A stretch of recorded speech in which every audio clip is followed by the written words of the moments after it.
इस वक्त हमारे साथ मौजूद है, हमारी एंकर पर्सन है अलीना इलियास, जो कि इस वक्त F9 पार्क में मौजूद हैं। उनसे भी हम बात करेंगे और जानेंगे कि अभी वहाँ पर क्या सूरत हाल है और किस तादाद में औरतें भी वहाँ पर पहुँच चुकी हैं और कब तक इसका बाकायदा आगाज़ हो जाएगा।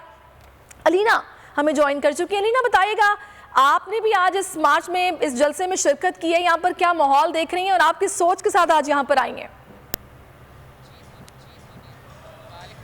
अच्छा सहरिश, यहाँ पर ख़वातीन की एक बड़ी तादाद जो है मौजूद है और बड़े जोशो जज्बा हमें नज़र आ रहा है। यहाँ पर मेरे साथ यहाँ पर एक दो ऑर्गेनाइज़र मौजूद हैं इस सारे इवेंट की। उनसे बात करते हैं, उनसे जानने की कोशिश करते हैं कि आखिर ये औरत मार्च जो है अब तक कितना अच्छा है, क्या इनकी डिमांड्स हैं और आने वाले दिनों में ये अपना क्या लाहे अमल जो है वो अपनाएंगे। और जो सबसे इंपॉर्टेंट चीज़ मैं समझती हूँ वो ये है कि क्या जो इनका मैसेज है जो ख़वातीन हमारे दही इलाके में मौजूद है उन तक पहुँचा है या नहीं है और कितनी रेजिस्टेंस का इनको सामना है। जी, मेरे साथ एक ऑर्गेनाइज़र मौजूद है, उनसे बात करते हैं। मुझे ये बताइए अनम जी, मुझे ये बताइए कि आपकी जो डिमांड्स हैं वो डिमांड्स हैं क्या और अब तक कितनी वो जो डिमांड्स हैं वो पूरी हो चुकी हैं? देखिए, इस साल की जो हमारी डिमांड है ना, हमारी डिमांड है ये शहर सबका।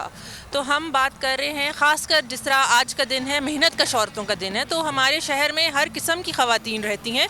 तो हम कैसे इस शहर को इस तरह हो, ये शहर कि वो सब के लिए सेफ़ हो, सब के लिए एक्सेसिबल हो, जिसमें जो सहूलतें हैं वो सब के पास हों। और हम बेसिक सहूलतों की बातें करें कि अगर हम इस्लामाबाद की बात करते हैं, यहाँ पे कितनी ऐसी जगह हैं जहाँ पे वर्किंग क्लास लोग रह सकते हैं, सेफली रह सकते हैं, एक ऐसी जगह पे रह सकते हैं जहाँ पे वो घर एक अफोर्ड कर सकें, नॉर्मल लाइफ अफोर्ड कर सकें, एजुकेशन हो उनके। अच्छा, मुझे एक बात बताएं, ये जो दही इलाके की हमारी ख़वातीन है, आपको लगता है कि आप अपना पैगाम किस हद तक उन ख़वातीन तक पहुँचा पाई हैं?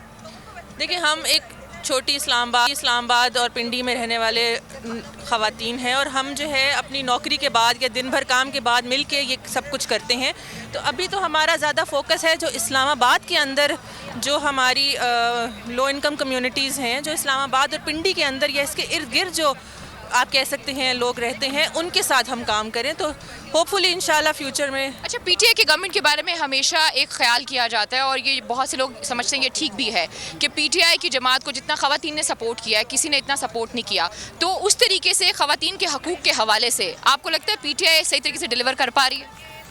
देखें, हमारे मुल्क में काफ़ी कानून पहले से, मतलब अभी की गवर्नमेंट नहीं, अगर हम पहले की भी बात करें, हैं जो बने थे जिन पे अभी तक इम्प्लीमेंटेशन नहीं हुई जा रही। तो हम इसी पे फोकस करना चाहते हैं कि जो कानून हैं उन पे उनको, जैसे डोमेस्टिक वर्कर्स एक्ट है जो 2021 में आया और इसी गवर्नमेंट में वो बना, कि उसको इम्प्लीमेंट किया जाए इस्लामाबाद का। उसके अलावा बहुत सी और ऐसे हैं जो बनने चाहिए और जो और फ्यूचर में भी काम होना चाहिए। तो मुझे लगता है कि हम यही कहते हैं कि नहीं हो रहा अभी तक और उस पर और काम होना चाहिए। क्या वजह देखती है, क्यों नहीं हो रहा?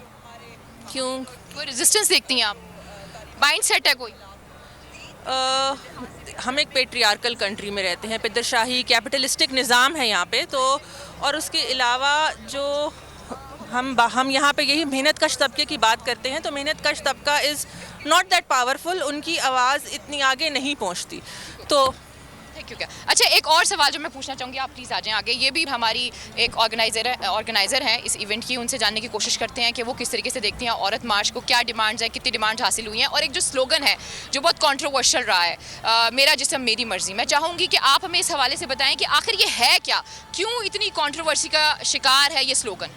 देखिए, औरत आज़ादी मार्च में हज़ारों नारे लगे जिसको मीडिया ने और आप लोगों ने नहीं दिखाया। औरतों ने हकूक़ की जंग लड़ी, उनने डॉक्टर्स, इंजीनियर्स, किसान, हर तरह की औरत ने अपनी बात रखी कि न तालीम है, न इलाज है, न रोज़गार है।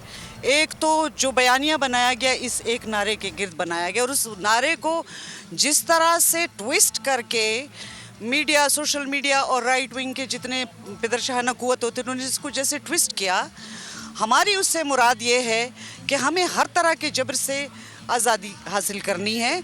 और इसका मतलब ये है कि हर औरत जो है वो मेहनत करती है, मजदूरी करती है, उसकी जबरन शादी होती है, उसे ज़बरदस्ती काम लिया जाता है और इसके अलावा वो अगर बीमार हो तो उसका हक ही कोई नहीं मानता कि आप बीमार हो। लोग कहते हैं कि आप तो इसको इस्तेमाल कर रहे हैं रेस्ट करने के लिए।